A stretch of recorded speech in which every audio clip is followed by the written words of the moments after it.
Today I'm going to show you how to create a beautiful bouquet using the floral bouquet stencil in the Hero Arts card kit for May 2025. I'm going to be doing this with some ink blending, which is a great way to add soft dimensional color to this die cut flower arrangement. I will have all of my supplies linked down in the video description below, along with a bonus project at the end of this video, so be sure to stick around.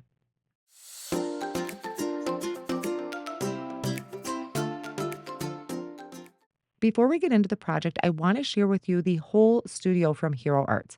This includes the card kit, fancy die, stamp and cut, background stamp, and layering stencil. Plus, if you sign up for the whole studio, you get a bonus item each month. I also want to share with you some projects I created using these monthly subscriptions, but I will put a timestamp down in the video description if you want to jump ahead and get right to creating with the card kit. The first one we're going to take a look at is the layering stencil of the month for May 2025. And this one is a four-piece layering stencil that creates a beautiful floral background. So there's two layers for the flowers, two layers for the leaves. They are marked down in the bottom left-hand corner, 1, 2, 3, and 4, so you know the order in which to do them. Now you can create an entire background like I have there in the purple flowers, but what I did over for the Hero Arts YouTube channel is I cut apart that background to create 4 cards, which is a great way to stretch that stencil. Next, we have the Fancy Die of the Month for May 2025, and this may be my favorite out of the release. It creates the cutest little shop. So, my larger sentiment there is from the card kit of the month, and then that high gorgeous at the top is from the bonus stamp set that you get if you sign up for the Hero Studio. I just love those cute little bouquets that you can put in the window, a hanging basket, and also a couple bouquets in the front. So I think that was just so super cute. Now we have the Stamp and Cut. So this is a clear stamp set with coordinating dies for the floral images. You can use all of those flowers to create a beautiful assortment on the front of your card, or just use each one individually and frame it. Now we're going to jump into creating with that floral bouquet stencil out of the card kit. So this is a four-piece stencil, and we can do this, or I'm going to do this where I have multiple colors for these flowers just to really add a variety in there. I love wildflower bouquets, so that was kind of the thought process I had in picking my colors. The first thing I'm going to do is die cut using the coordinating die out of white cardstock. I found this to be a lot easier when I was lining up the stencils. So this is stencil one. This is the first layer. It's got the most open space on our stencil. And we're going to start with a base layer of color. The first color I'm going to use is peony ink. I found by using a really small detail blending brush, I was really able to pick and choose what colors I wanted where. So starting with that light color of pink ink, I went through and just picked out a few different flowers on this first layer of the stencil, lightly ink blended over that area.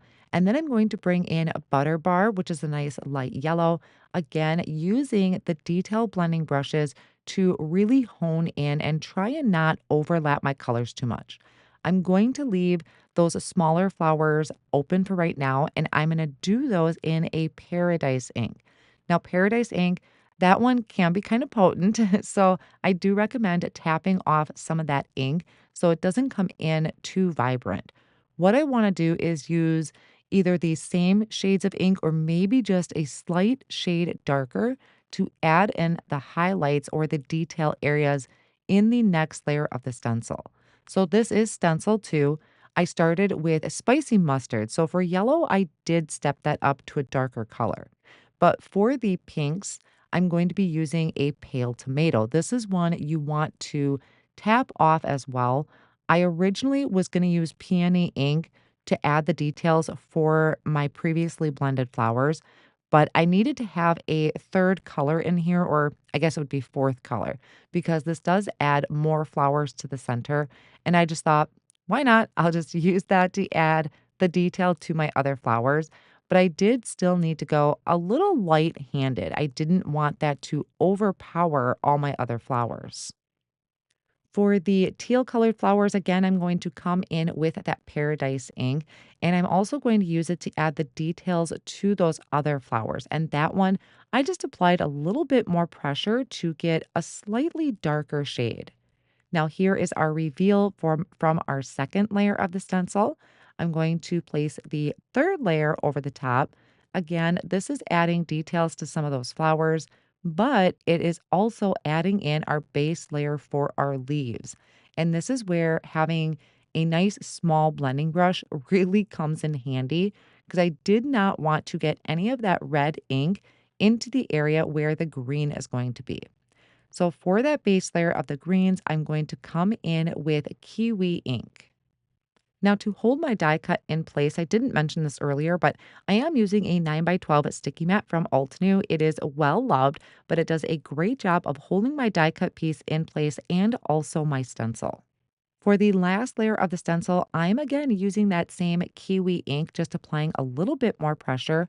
And normally I go in circular motions with my ink blending, but in some of these areas, I actually go back and forth because it either gets into a really tight spot and I don't want my circular motion to overlap with the other colors.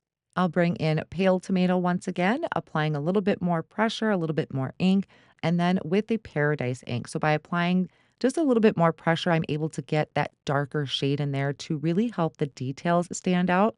And I think that came out super pretty. I love that pop of teal in between those wildflowers.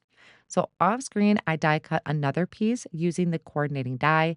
I added a tape runner to it so I could layer that together just to give myself a little bit of stability behind the bouquet. Now I'm going to use the stamp set in the card kit, and this has a whole bunch of sentiments, some floral images, but also these, I want to call them like a watering can or a can that's going to be our actual flower pot. So I picked one out. This is kind of more of the skinnier of the two. And I'm going to stamp this on fog cardstock using charcoal ink. Now, there's a couple things in here I want you to keep in mind when I'm doing this.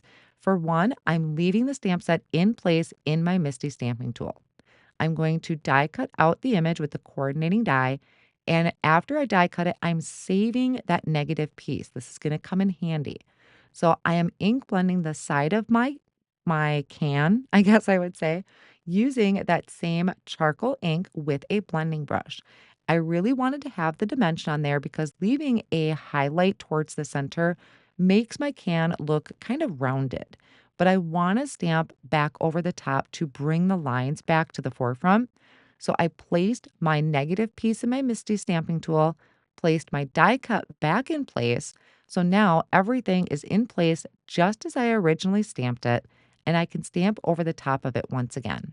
Since I had my Misty out, I'm going to go ahead and stamp a sentiment, and I'm using the other side of that fog cardstock.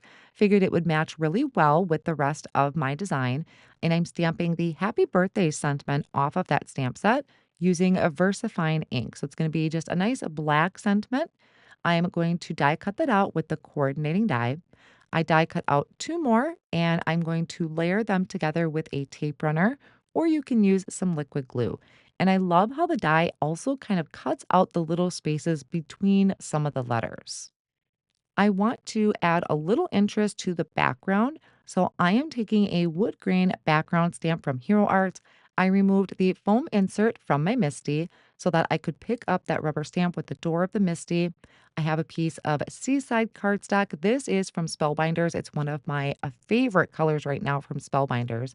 I put a little bit of repositionable tape on the back, lined it up over the background stamp, and then closed the Misty backwards. So my cardstock is stuck down in place there.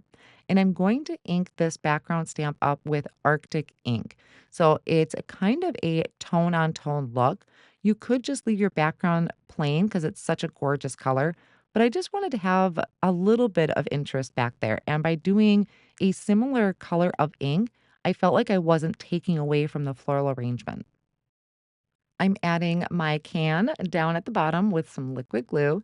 Then I added foam tape behind my floral bouquet, and I can add my sentiment into the center of my can. I hate saying can, watering pot, watering can, my flower pot. And then I added my happy birthday right in the center. But this floral bouquet, I think if you did another one, you could get 2 of them on here just to create a large focal point. Now, this is the bonus card item that I wanted to share with you. Also included in the card kit is this die to create this flower delivery truck. And I do have more information about this and other projects listed over on my blog, which again will be listed down below in the video description. We are currently, at the time of this video, having a blog hop celebrating the release, and there is a giveaway over there. So be sure to check that out. I hope these card projects have inspired you. Thank you all so much for joining me today, and I will see you again real soon. Happy crafting!